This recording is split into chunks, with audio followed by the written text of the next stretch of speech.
Greetings Multiverse, we're here with our review of Shazam!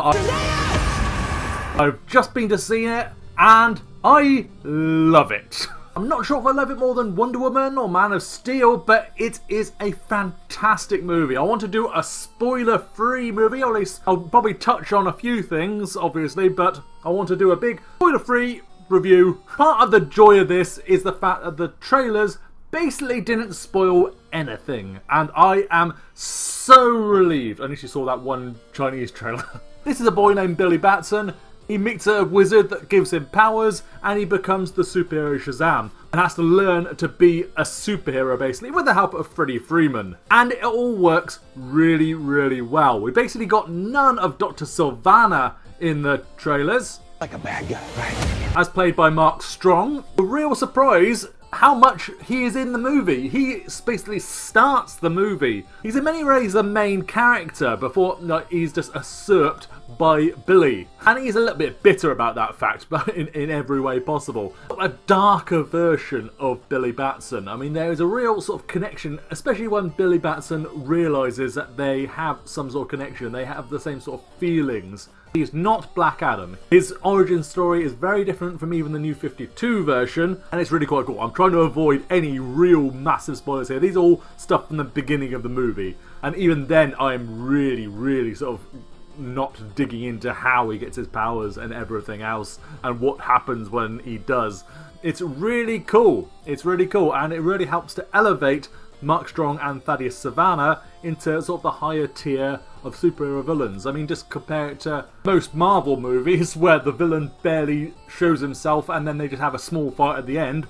Basically, the back half of this movie is a fight scene between Dr. Sivana and Shazam, and it's fantastic. You look at me and you're like, why so dark? You're a disabled foster kid, you've got it all. But the beating heart of the movie is the family themselves and the foster family, and they're all really, really great. The extended Captain Marvel family, as they're not allowed to be called anymore. Or the Shazam family, or whatever you want to call them now. They're all here, and they're all really great. They all get time. Darla's great, the little sweetheart. But they're all fantastic. The movie gives time to all of them a little bit, and their connection to Billy Batson, and them coming together as a family, as a foster family. And that is why the movie really, really succeeds. It has heart, and you get to experience the heart and Billy Batson growing as a character, not just as a superhero, but as a person as well, as he begins to accept his role in this family. And it's really sweet, and it gives the movie a real emotional core that a lot of superhero movies, especially a lot of Marvel ones, lack. Even compared to some of the better superhero movies, like say The Dark Knight or even Aquaman, there is a real sort of depth to the emotions here and the building of the characters, and it's all expertly handled and expertly acted. Zachary Levi is great, but also the kids are great. You never ever not believe that Zachary Levi and young Billy Batson, whose name I can't remember right now, are the same character. That is how good they both are. It's really cool, and Freddie Freeman steals the show every time he's on screen. You electrocuted a bus and almost killed these people. And then I caught it! How is it as a DC movie? How is it as a Shazam movie? Let's put it this way. I'm not going to spoil anything because the surprises were some of the best in any DC movie, but this is the ultimate Shazam movie, and it is a great DCEU movie. Imagine everything you would want to see in a Shazam movie. It's probably here. Like what sort of cameos or characters or storylines or whatever.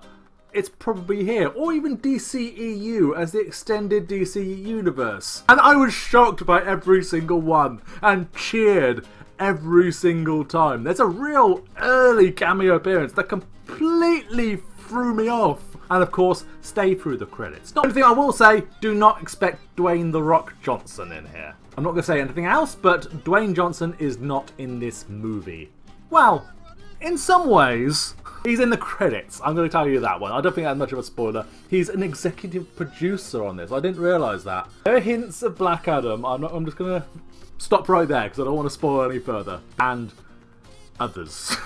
I'm not naming any names, but it's...